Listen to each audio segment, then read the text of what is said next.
দিদি একটু চলো তো আমার সাথে ওদিকে। দোষ তো দুর্গা দিদির বড় করেছে, ও সাজা পাবে না? ও তো সব জানতো। ওকে তো ঈশ্বরই সাজা দিয়েছে।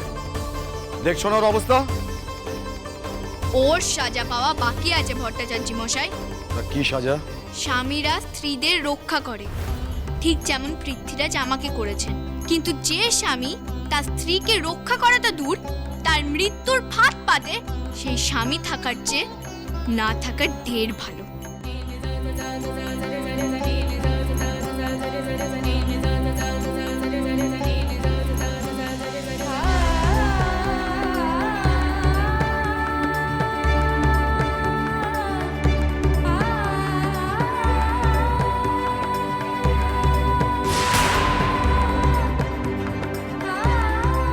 এ অনর্থ। ও নিজেই নিজের বৈধব্য বেছে নিচ্ছে। ওকে দেখবে কে? ওর ভবিষ্যৎ কি? ও বাঁচবে কার পরিচয়ে? নিজের পরিচয়। আর ওর ভার কে নেবে?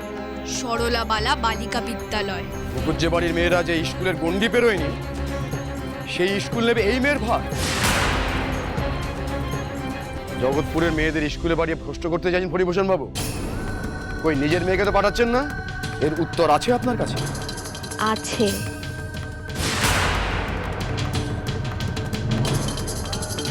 মুকুজ্জে বাড়ির মেয়েরা স্কুলে যায়নি কারণ আমাদের বারণ শুনে, কিন্তু আজ এখানে এসে আমাদের চোখ খুলে গেছে, তাই আমরা আমাদের ভুলটা শুধরে নিতে চাই।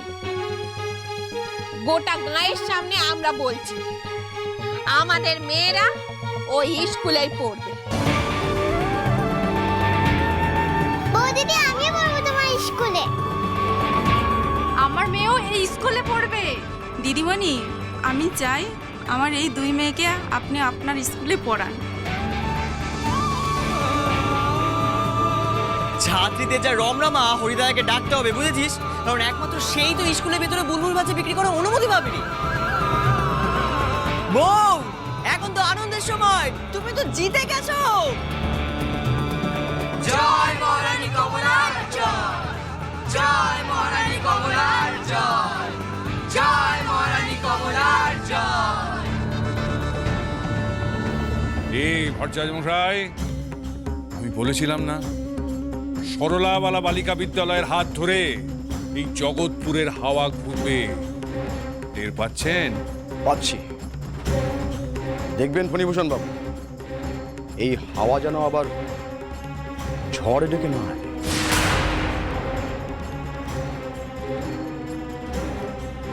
দাঁড়ান ভট্টাচার্য মশাই।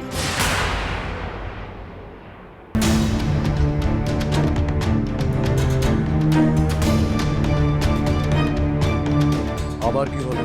আপনি তো সবাইকে শাস্তি দিলেন, তবে আপনার শাস্তির কি হবে?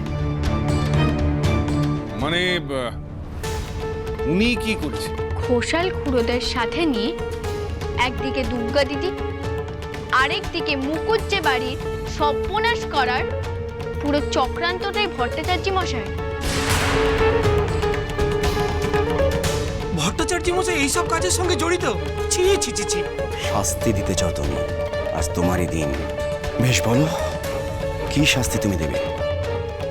বজ্জারটা মাথা পেতে নেবে। আজকের পর থেকে আপনি জগৎপুরের কোনো মানুষকে আর কোনো বিধান দেবেন না ভট্টাচার্য মশাই। জগৎপুরের মানুষদের ভবিষ্যৎ তারা নিজেরাই ঠিক করবে।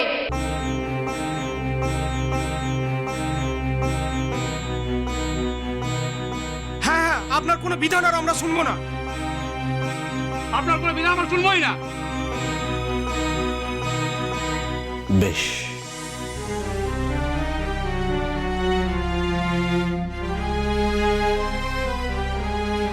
আজ গোটা গ্রামের সামনে তুমি যে অপমানটা আমাকে করলে, আমার সারা জীবন মনে থাকবে।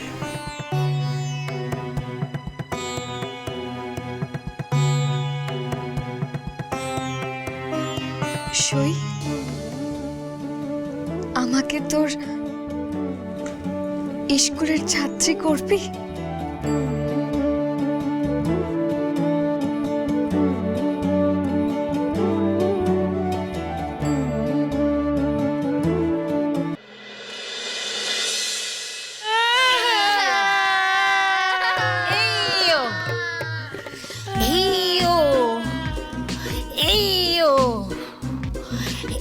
ইউ ও দিদি আমাদেরকে ছাড়ো নে চুপ বলছি নে এখন জোয়ার চলছে নৌকায় নোঙর দিয়েছি এখন কুটি কুলে দিলে আমি হারিয়ে যাব না এ বাবা এ তো বাড়ি জ্বালা হলো আমাদের দিদি তোমার কি হলো বলো তো দেখি দিদিকে গা ছাড়া ওটা দেখবো নিজের চোখে কত শখ ছিল সে শখ আর পুরনো হবে না গো।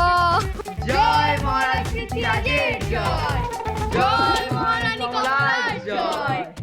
জবর আসছে ইঁদুর নৌকা নিয়ে পালা ইয়া, ইয়া। জয় মহারাজ পৃথ্বীরাজের জয়।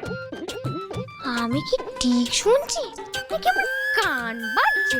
সত্যি কথা বৌমা, ওরা হরিবোল বলার বদলে জয়ধ্বনি কেন দিচ্ছে বলো তো? দাঁড়াও তো দিয়ে কি।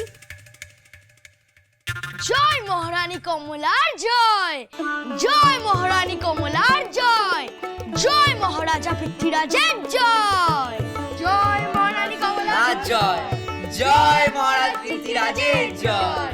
কি গা তোমরা সবাই ঠিক আছো তো?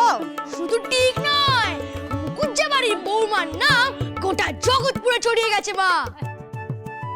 সই আর নিখিল দাদা আজ না থাকলে যে আমরা পেরে উঠতাম না। আজ শুধু তোমাদের সইকে বাঁচাও নয়, তোমরা তোমাদের জন্যে আমাদের বাড়ির মান বেঁচেছে, আমাদের ছেলের পান বেঁচেছে। শুধু আমাদের একটু তোমাদের ওই অতিথি সেবার সুযোগ দাও। ঠাকুমা এমনভাবে কেন বলছেন? আমি তো আপনার নাতির মতোই।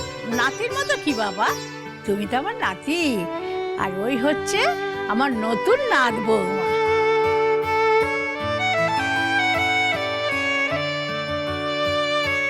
ভালো থেকো, ভালো থেকো, ভালো থেকো।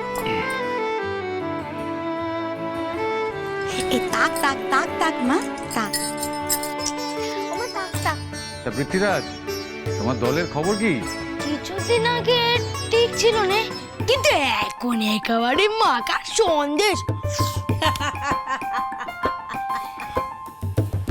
এই দেখো, খাওয়ার কথা বলতে না বলতেই খিদে পেয়ে গেল।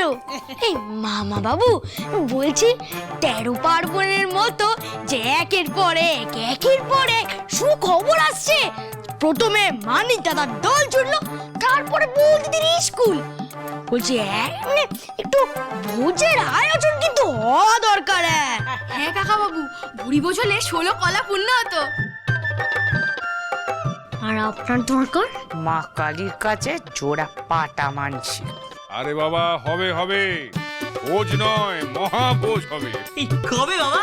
আরে পরশুদিন অমাবস্যায় যে মায়ের পুজো, সেটা ভুলে গেলি হতভাগা? হ্যাঁ, সেদিন খালি শুধু মুখুজ্জে বাড়ির লোকেরা খাবে না, পুরো জগৎপুরের লোক খাবে। এ বাবা, একেবারে ভুলে গেছি।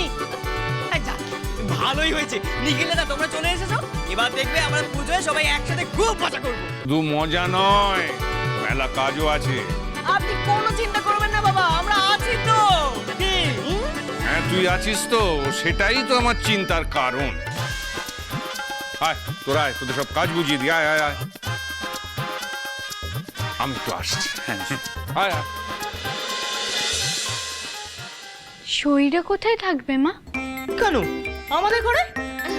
ওই তো ব্যবস্থা তো হয়ে গেল। বৌমা, তো সইকে নিয়ে আর নিখিল দাদাকে নিয়ে ঘরে যা, আমরা তোমাদের জন্য একটু খাবার ব্যবস্থা করি। হ্যাঁ চলো। আচ্ছা সই, তোরা তো পড়াশোনা থেকেই আসলি, বলছি যে বাবা মা সবাই ভালো আছে তো?